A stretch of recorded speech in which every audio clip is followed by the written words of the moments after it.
Um esquenta do que está por vir nos dias 24, 25 e 26 de maio, na Feira Brasileira do Varejo, a FBV 2023, foi realizado na manhã do dia 1º, no Instituto Caldeira, em Porto Alegre. João Ramos, fundador da BS Project, curador da 10ª edição da FBV, fez uma apresentação sobre a ideia de dar protagonismo às pessoas sem deixar de lado a tecnologia. Entregar experiências ao cliente é um desafio a todo e qualquer lojista. Para João Ramos, empatia pode ajudar muito na entrega de novidades ao consumidor. O que o cliente quer receber ao entrar numa loja, por exemplo? Questiona o fundador da BS Project. Ofereça algo que faça sentido, que ele veja valor e queira consumir, afirmou. Inovação, tecnologia e experiência são assuntos que vão guiar a FBV 2023, assim como o jeito brasileiro de fazer varejo. O grande ativo do varejo no país são as pessoas. Não encontramos em outros lugares essa humanização que o povo brasileiro tem de fazer muito com pouco. E isso precisa ser valorizado, finalizou o João. Por parte do Sindilojas Porto Alegre, o presidente Achone Piva salientou que o tema da feira deste ano, o jeito brasileiro de fazer varejo, é também para inserir o pequeno e médio varejista no centro do debate. A tecnologia humanizada mostra como as inovações ajudam o comércio. Mas Achone Piva pondera, sem a participação do lojista, pensando em como fazer para inserir as tendências no seu negócio, será difícil. Estivemos no evento.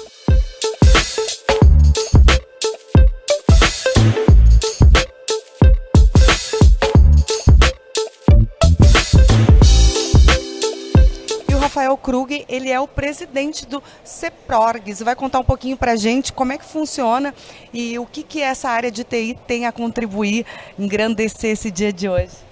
Oi pessoal, tudo bem? É um grande prazer nós estarmos recebendo o Sindilojas aqui no Instituto Caldeira. O CEPRORGS é uma entidade representativa de 17 mil empresas de tecnologia em todo o estado do Rio Grande do Sul.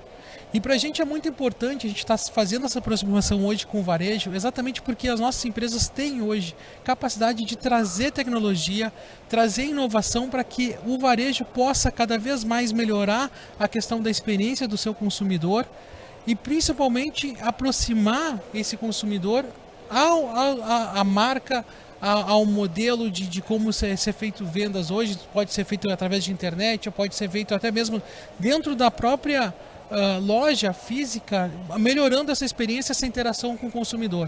Então, para a gente é muito importante ter essa proximidade. Nós temos empresas que podem oferecer essa tecnologia e também debater com o varejo o que a gente pode fazer de coisas legais para o mercado. Até porque, Rafa, o mercado de TI ele virou o combustível do nosso dia a dia. Não há como pensar em qualquer meio de trabalho que não envolva TI. Com certeza, eu estava me lembrando, inclusive, que há 20 anos atrás se falava muito da questão de que o e-commerce iria acabar hoje com as lojas físicas, né? E a gente acaba, na verdade, somando, né? Hoje não se pode falar mais hoje de uma loja física sem ter tecnologia embarcada nela. Então, isso faz muito sentido para a gente, faz muito sentido essa aproximação com o Sindilojas. Quero cumprimentar o presidente Arcioni pela grande parceria. Eu acredito que essa parceria agora, CEPRORGS e Sindilojas, ela vai cada vez mais aumentar.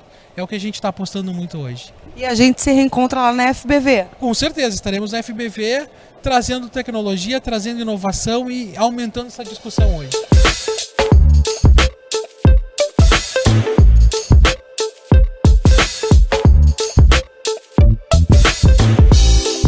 João Ramos vai abrilhantar nossa manhã hoje com todo o seu conhecimento, sua expertise de sociologia e algo mais, e principalmente da história da vida. Conta um pouco pra gente, João.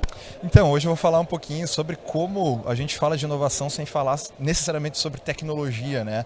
Quando a gente fala em inovação, a primeira coisa que vem na nossa cabeça é hardware, software, inteligência artificial, uma série de coisas que fazem parte do nosso dia a dia, mas que não necessariamente são necessárias para inovar. Quando eu digo que a gente inova quando a gente gera valor para o mundo. E gerar valor para o mundo significa nem sempre usar dessas tecnologias que são óbvias, né, que nos vêm à mente. Então, tem um aspecto que me chama muita atenção, que eu acho que eu vou falar um pouquinho hoje aqui para desmistificar esse conceito, que é talvez uma das tecnologias mais legais da história, que é a tecnologia humana, ou seja, que a gente às vezes deixa esquecido, de lado, né? A gente pensa em inovação e pensa em robôs, pensa em inteligência artificial. Por que não pensar no humano? O humano é uma máquina perfeita, onde a gente consegue gerar aquilo que talvez seja algo mais incrível de toda essa história, que é a capacidade que a gente tem de envolver as pessoas com boas histórias mesmo, sabe? Quando a gente consegue contar histórias, a gente gera significado, a gente gera valor.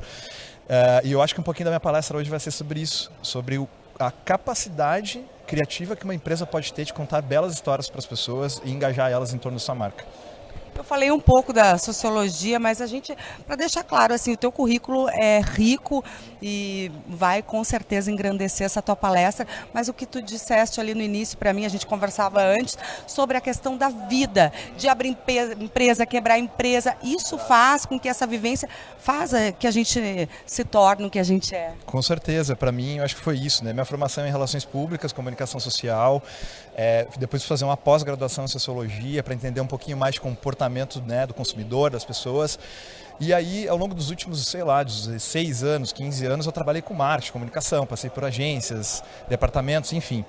E aí, foi em 2016 que eu dei uma virada e quis empreender. E aí eu digo que a minha formação de verdade, quando eu falo de inovação e empreendedorismo, foi na prática. Foi quando eu, de fato, me permiti empreender, errar, abrir empresa, quebrar empresa, falir, se reerguer. Esse foi o processo de aprendizado maior que eu tive na vida, que é quando você coloca em prática esses conhecimentos, empíricos muitas vezes, mas que geram um significado para você de aprendizado que foge à curva de uma universidade tradicional. Então, a soma dessas duas coisas, eu acho que para mim foram que fizeram a diferença. E eu acho que tem um aspecto que é muito importante nessa história, que é a capacidade de curiosidade que você tem. Eu acho que, sabe, a vontade de pensar em coisas diferentes, de ousar coisas diferentes. E aí, quando você está falando em inovar, você está falando necessariamente em errar, em estar sujeito ao erro. E errar faz parte desse processo. Às vezes você erra, às vezes você vai acertar. Na maioria das vezes você vai errar, inclusive, mas quando você acerta, pode ser incrível. Então, esse é o processo que me deixa entusiasmado em falar e trabalhar com isso. Sucesso, que você possa contagiar aí o público com essa tua energia incrível. Obrigado, viu? Obrigado.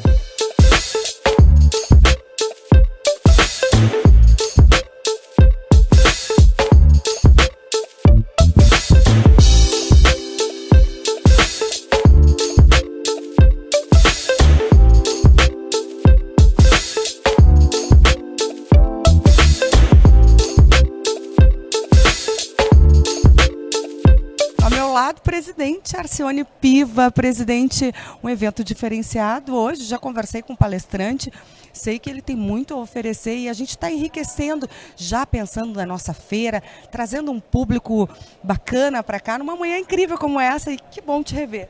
Igualmente, o prazer é nosso de estar no teu programa aqui. Realmente é mais um evento hoje aqui no Caldeira, né? O Cindy Lojas sempre inovando, buscando se diferenciar, trazendo inovação até no jeito de fazer, se comunicar com os associados, com os lojistas. E hoje, com o João aqui da ABS, é um evento maravilhoso que tenho certeza que quem assistir a palestra dele vai sair bem melhor do que entrou. Com muita informação, muita de tecnologia, de inovação e muita coisa para agregar no seu dia a dia, nos seus negócios. Então, realmente mais um evento que o Cindy Lojas realiza de primeiríssima qualidade. Não, e a gente está com um olho aqui e com outro na nossa feira, que eu sei que essa feira promete, vai ser um espetáculo. Com certeza. Estamos trabalhando com muito afinco, com a equipe muito dedicada dentro do Cindy Lojas, toda essa equipe interna, como a diretoria, com parceiros, buscando o que tem de melhor no varejo, né, para realmente contar essa história, né, que é o jeito brasileiro de fazer varejo. É uma história que eu tenho certeza que quem participar da Feira Brasileira do Varejo, dessa edição, a 10ª edição, vai sair encantado, porque a gente tem trabalhado de uma maneira tão profunda, que com certeza os assuntos, os temas, os expositores, todos vão estar muito alinhados com esse jeito brasileiro de fazer varejo, que é o que nós queremos. Expectativa de um público acima de 12 mil pessoas, mais de 100 expositores, mais de 50 palestrantes, quer dizer, realmente é um evento para ficar na história de Porto Alegre.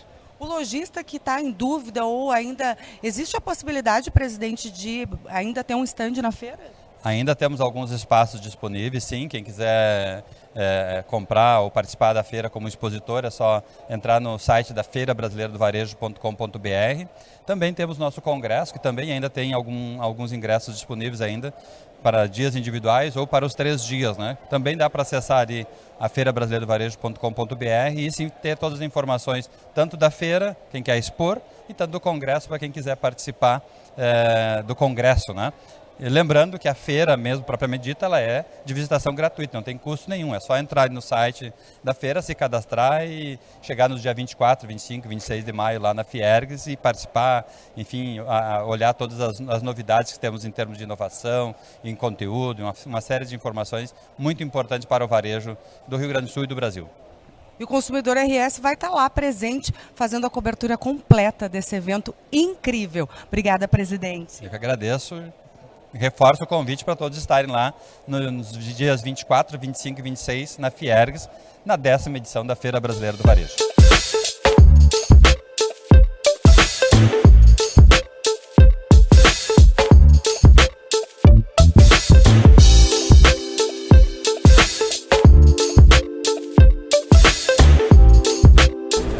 Primeiro eu queria agradecer hoje a presença de vocês. O CEPROGS é uma grande honra estar recebendo o Cindy Lojas aqui na figura do presidente Alcione, muito legal. O CEPROGS é uma entidade representativa de 17 mil empresas de tecnologia no Rio Grande do Sul. Dizer que é uma honra muito grande para nós estar fazendo esse nosso trabalho de divulgação da FBV e parceria com o CEPROGS. Aqui é mais, o Davi já falou, é mais um evento que a gente faz para divulgar a FBV, tentar chegar lá no dia 24, 25 e 26 de maio com os melhores expositores, com os melhores parceiros, com os melhores palestrantes, enfim, com o melhor público, né? Então, lembrar a todos vocês que a Feira Brasileira do Varejo, ela acontece de 24, 25 e 26 de maio na Fiergs. Ela tem uma história a ser contada, que é o jeito brasileiro de fazer varejo com tecnologia. Nós precisamos humanizar muito a tecnologia e isso é o que a gente vai fazer nesses 3 dias lá na Feira Brasileira do Varejo. Então, conto com a presença de todos vocês. Vou dizer que, em primeiro lugar, é um prazer estar fazendo esse trabalho junto ao Cindy Lojas, com a FBV, dessa edição. Esse ano a gente foi completado nessa parceria, então, com o presidente, todo o conselho lá para, de fato, construir um projeto, um evento que pudesse contar uma bela história para as pessoas. E, como uma bela história, a gente precisava entender qual era a realidade, qual era o contexto desses lojistas, dessa cadeia, desse setor, para partir das demandas, das dores, dos desejos, dos anseios desse público, a gente construir essa história para que pudesse entregar algo fazendo muito sentido. Então, foi talvez um trabalho de empatia, um trabalho onde a gente botou o consumidor, a audiência do evento no centro, para a gente contar a história a partir da perspectiva dele, né? Então, não uma história inventada, uma história embasada em fatos, em números, em dados, em conversas, para que a gente pudesse construir o que a gente está construindo agora aqui. Então, prazer a gente poder estar desenvolvendo esse trabalho, então, BS Project junto da FBV, fazendo esse trabalho para fazer dessa edição, como o presidente falou, a edição mais especial de todas. Bom, o tema que eu quero trazer para vocês é inovação e experiência, a humanização da tecnologia para o varejo, porque ele se conecta muito ao que a gente está construindo na FBV 2023, nessa edição. Por quê? Porque a gente se deu conta, e vocês vão perceber ao longo de todos os pontos de contato que a gente vai ter até o evento e durante o evento, talvez até depois dele, muito provavelmente, que nos últimos anos a gente olhou muito para fora, a gente foi para a NRF, a gente foi para a Vision, a gente foi para a XSW, a gente foi para a Web Summit, a gente foi para vários eventos ao longo desse mundo, e todos esses eventos colocavam a tecnologia como ponto central, por contextos e realidades locais e globais e tudo certo. Quando a gente olha para o varejo daqui, e aí compara com o que a gente vê em Nova York e em outras cidades do mundo, a gente vê uma imensidão de distâncias, às vezes da realidade do pequeno, do médio, às vezes até do grande. E aí, pensando nisso, foi que a gente se deu conta que talvez o grande ativo do varejo brasileiro não fosse a tecnologia óbvia, essa tradicional que a gente já vem na nossa cabeça, que é hardware, software, inteligência artificial, chat GPT-3, não sei o que, blá blá. Talvez o maior ativo, a maior tecnologia que nós tínhamos no varejo brasileiro fossem as pessoas. E se a gente parar para pensar, as pessoas, como elas trabalham, como elas atendem, como elas fazem muito com muito pouco, como elas geram valor com pouco recurso aqui no Brasil, a gente não encontra aqui no Brasil. A gente não encontra em Nova York, a gente não encontra em Tóquio, a gente não encontra na Europa, a gente não encontra na Ásia, a gente não encontra em lugar nenhum no mundo. E eu acho que a NRF esse ano vai trazer a FBV vai trazer exatamente isso. Ela vai trazer o ser humano, aquilo que nós temos como melhor ativo, talvez, do varejo brasileiro, que pode ser produto de exportação, inclusive, para esses grandes eventos do mundo. Então, fazendo esse link, eu quis trazer esse tema justamente porque toda vez que a gente fala de inovação, o que vem a primeira vez na nossa cabeça é isso, é tecnologia. Como é que a gente pode pensar em inovação a partir de uma lógica dando alguns passos para trás, entendendo que tecnologia é só uma ferramentazinha dentro desse processo e às vezes ela nem aparece para gerar valor para o mundo e fazer diferença. Que a gente proporcione experiências que façam com que eles levem isso na memória, no coração, que eles contem essa história para as pessoas. E é um pouquinho disso que eu vou tentar trazer para vocês aqui. E aí, para começar esse papo, eu quero apresentar para vocês uma historinha simples, básica, mas que aconteceu, verídica, foi real, talvez alguns de vocês conheçam. E aí, para contar essa história, eu quero apresentar primeiro para vocês o protagonista dessa história. Esse cara se chama Tony Hsieh. Quem conhece ele? Esse cara foi um cara bastante importante. Vou falar um pouquinho dele aqui. Ele foi formado em ciência da computação em Harvard, teve uma formação boa, obviamente, acesso a uma série de coisas. Em 1996, logo após a formatura, naquela ebulição de startups e de nova economia, de empreendedorismo que estava rolando nos Estados Unidos, ele fundou a Link Exchange.